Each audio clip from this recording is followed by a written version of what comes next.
네, 생방송으로 보내드리고 있는 부동산 골든타임 함께 하고 계십니다. 매주 수요일 이 시간은요, 특히나 서울 지역의 투자를 관심 있게 지켜보고 계시는 분들에게 꼭 시청하시라고 말씀드렸던 그런 시간이죠. 서울 투자의 전문가, 드림 부동산 투자자문의 이동주 대표님 모시고 말씀 나눠보겠습니다. 대표님 어서 오세요.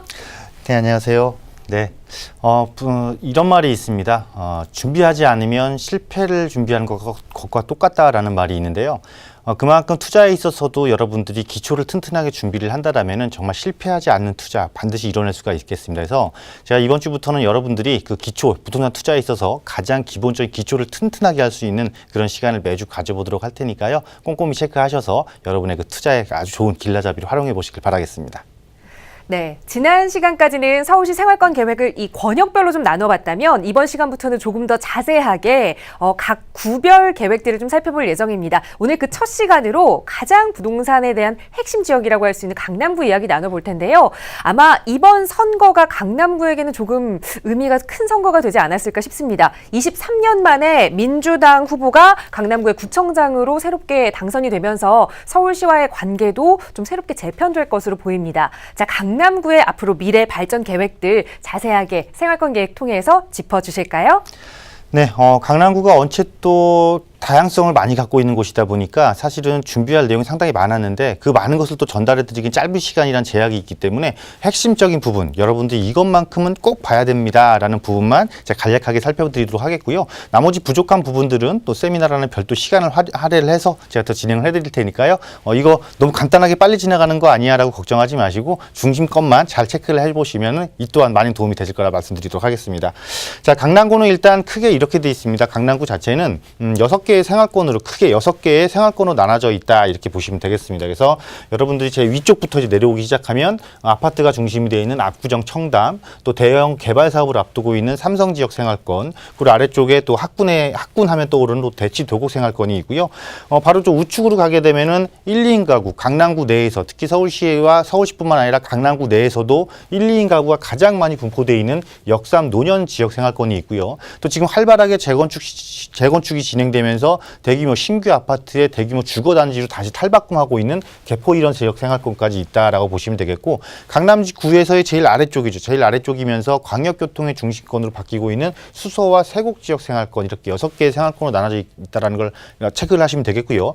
각각의 6개의 생활권이 특성이 다른 만큼, 특색이 다른 만큼 접근하는 방법도 조금씩 편차를 두고 접근을 하셔야 되는 겁니다. 그래서 이렇게 어떤 방식들이 어떠한 생활의 특성, 그 지역의 주 인구의 수요가 누군지를 꼼꼼하게 구분만 해내신다라면은 각 지역에 맞는 그런 맞춤형 투자가 가능한 곳이다라고 말씀을 드리도록 하겠습니다.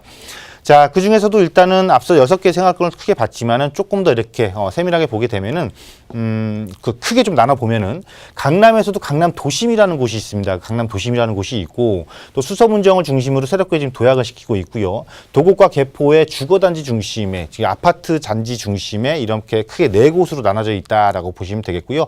무엇보다도 딱 화면을 보시면은 강남 도심이라고 해서 붉은색으로 가장 큰 동그라미 형태를 그리고 있는데, 이 크기가 사실은 이 지역의 생활권의 크기를 나타낸다라고 보시면 됩니다. 그만큼 핵심 지역은 어쨌거나 강남구에서 핵심 지역은 노년역삼 삼성동을 중심으로 한 강남 도심권에 해당된다라고 보시면 되겠고, 새롭게 도약을 하면서 이 강남구 내에서도 이 강남 도심을 쫓아가는 곳이 바로 이 수서문정과 도곡개포 지역에서 쫓아가는 역할을 하고 있다라고 판단하시면 되겠습니다. 그래서 중요한 지역을 딱 가장 강남 도심을 이렇게 딱 놓고 보게 되면 또 세부적으로 들어오는 거죠. 강남구 자체가 6개의 생활권인데 강남구 자체 내에서의 강남 도심, 그 강남 도심에서도 또 6개의 또 중심 지역으로 나눠져 있다라고 보시면 되겠습니다. 그래서 신사노년 중심, 또 테헤란로 중심, 교대역 중심, 강남역 중심, 삼성역 중심, 또 양재역 중심, 이렇게 해서 사실상 지하철 역세권을 중심으로 해서 중심 지구가 이렇게 구분돼 있다라고 보시면 되겠습니다. 그래서 또 강남 하면 또 강남역부터 이렇게 생각하시는 경향도 있으신데요. 사실은 서초역부터 시작을 한다라고 보시면 되겠습니다. 특히 대한민국 최대의 법조타운이 딱 자리 잡고 있는 서초역부터 시작을 해서 그 종착이 삼성역이 종착이다라고 보시면 되겠고요.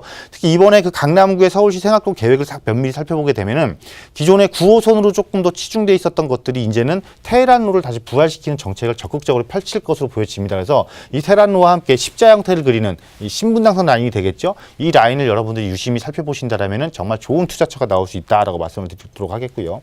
자, 마지막으로 이 수서역 일대 광역교통을 중심으로 해서 그러니까 삼성역이 광역교통망 중심으로 강남 도심 내에서 광역교통의 중심지, 그리고 강남의 관문으로서의 광역교통의 중심지로 바뀌는 곳이 수서역세권이고, 이것은 또한 문정지구와 함께 대규모 업무타운 조성이 앞두고 있기 때문에 이런 지역도 나중에 순차적으로 1, 2인 가구 상당히 많이 증가할 것이고, 또 1, 2인 가구가 증가하는 것만큼 기반시설도 확충이 될 것이고, 또 업무타운이 중심이 되니까 여기에 따른 대규모 주거타운도 지속적으로, 즉 세곡지구나 내곡지구를 통해서 지속적으로 이렇게 개발될 확률이 높다라는 것을 여러분들이 유념을 하신다라면, 강남을 이렇게 큰 중심지를 놓고 강남 내에서의 중심지와 부도심지를 나름대로 분류를 해서 여러분이 접근을 하신다면 정말 좋은 투자처, 또 좋은 투자 방향을 스스로가 꼭 찾아낼 수 있다라고 정리해 드리도록 하겠습니다.